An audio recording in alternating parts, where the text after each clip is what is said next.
Hi, Rod Kane here, Washington Grand Company. I want to talk to you again today about Triumph. And today's video is going to be a little bit different. I usually try to focus on miniatures and the tabletop, and today we're going to go back to the computer screen like we did for MeshWash. Starting at the Washington Grand page, we're going to go over the QRS for quick play reference sheet. So the idea here, go to the site, we've got the places where you can buy it. Skill Creep Miniatures, Wargame Vault, remember those. MeshWash, our free online database for building an army. Our forum, where you can go and ask questions. And the quick reference sheet for setting up the game on the 48-point standard tournament table. Today we're going to talk about the gameplay quick reference sheet, or the gameplay QRS. So click on that link. This is a free download from the Washington Grand site.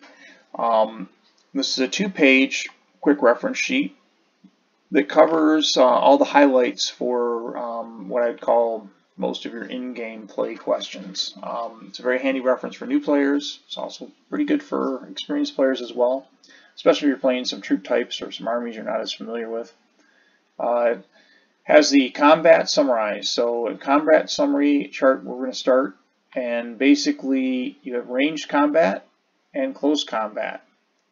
And this is the list of factors that you add to your die roll, depending on what troop type you're shooting with in the range combat. And for the target, depends on what troop type is the target, they add their factor. It has the tactical factors that are modifying those rolls depending on the condition. So for range, it's pretty simple. -1 if you're shooting at the rear of somebody's stand, and that's -1 to the target's combat factor. And for the shooting stand, -1 if you're shooting at a general. Close combat has your combat factors for versus foot and versus mounted. And then the tactical factors are related to the times when you can get pluses and minuses depending on the situation. So if you're the general stand, you're 1 better than your troop type. So let's say your general is elite foot. Instead of +5, +3, the general would be a +6 and a +4. If you're pike, light spear warriors, remember we talked about how they can get rear support when we discussed troop types. They get rear support. They get rear support versus these troop types, and these are the factors that you add to their combat factor for their die roll. Uphill gives you some bonus. Skirmishers get a bonus against elephants. And then there's some minuses. So we talked about overlap and being flanked. Those will give you minuses. Mounted in difficult terrain or rough terrain will give you a minus. And close order foot. So any close order foot, any difficult or rough terrain, -2. So that's the combat tables and how you do the combat, or set up the roll of the dice and add your factors. And then we're going to talk about the results table. In this table, we're going to spend a little bit of time explaining how to read this table. If it's a tie, there's no effect. We've talked about if you're beaten but not doubled, you fall back. So that's just falling back 1 stand base depth. However, some of the elegance of the system comes into these exceptions. So under if beaten but not doubled, you have 3 categories where you could have an exception. The first one is shattered. It's the biggest one. The second is no effect. And the third one is what happens to mounted when they're in difficult terrain. So in the first category of shattered, you look at the losing troop type, and then you look at the situation. So if the losing troop is any of these, Lightfoot, Light Spear, Rabble, Warband, Raiders, or Warriors, in open terrain versus Knights or Chariots, they're shattered. And what does shattered means? It means your formation is destroyed. So Lightfoot in the open, Chariot rides up, shoots its bows. The Lightfoot break formation, so the Chariot beats them by 1 or more. The Lightfoot are ridden down by the Chariots because when the Chariot sees an opening, it destroys them. Same thing for these troop types here. Elite Foot, Heavy Foot, Horde, Pavis, Pike, Spear. In open, also versus Knights or Chariots. or in any terrain versus warrior warband. So think of your Roman legion marching through the forests of Germany.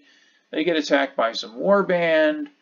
The warband beat this elite foot by 1 point. That represents the elite foot cracking their formation or opening up, and the warband get inside and chop them up. So these troop types are susceptible to being shattered by these troop types in these conditions. So situation and troop type.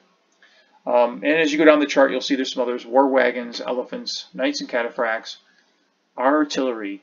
Poor old artillery is shattered by anybody in close combat, doesn't matter what the situation. So if artillery gets into close combat, it better win, because if it loses, it's dead, as you would expect.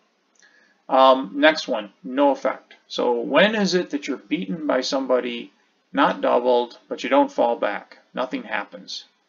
Artillery, when being shot at, artillery doesn't back up. So the artillery gets shot at, loses the shooting contest, but it didn't get doubled, it's not destroyed, but it doesn't pick up the guns or they catapult and move backwards. War wagons. War wagons are fairly immobile. So if you didn't shatter them, they don't move back. So they don't fall back.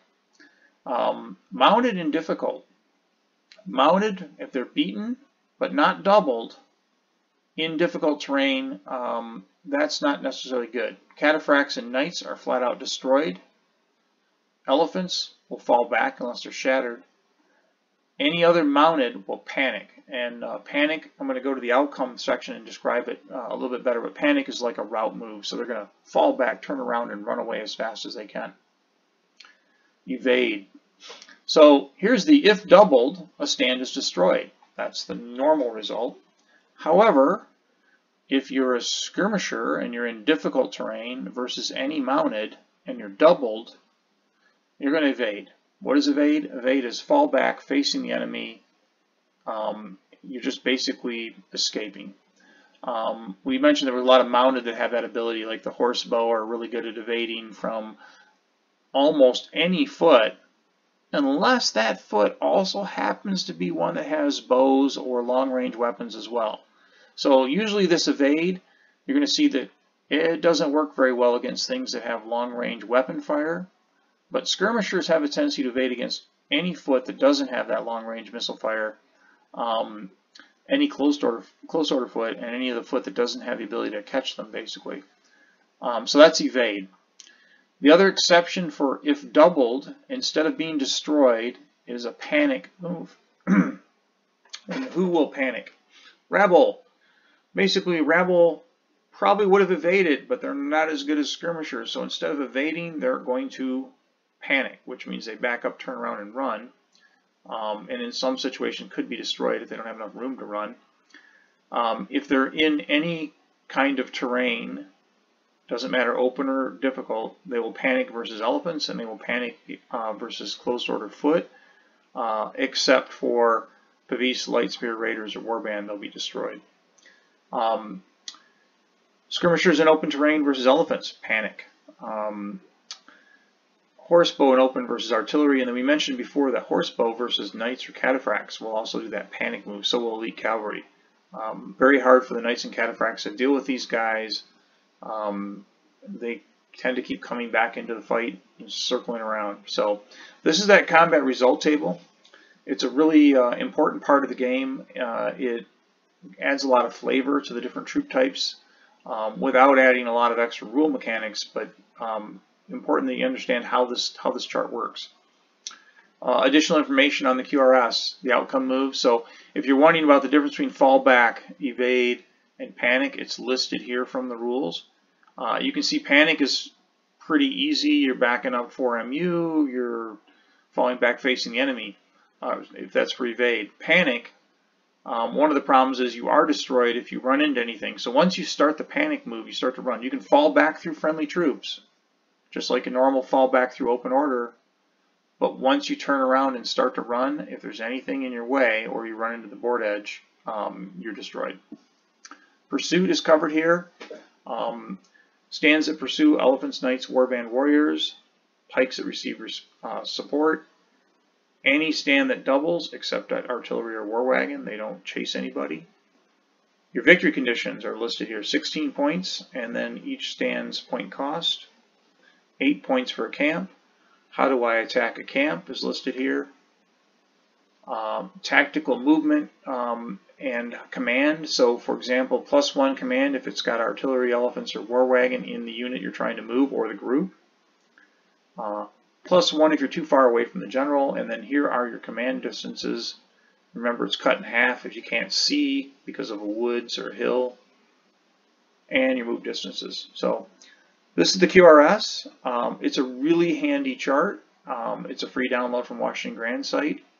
I thank you again for watching. Once again, my name is Rod Kane. I'm with the Washington Grand Company, and the game is called Triumph.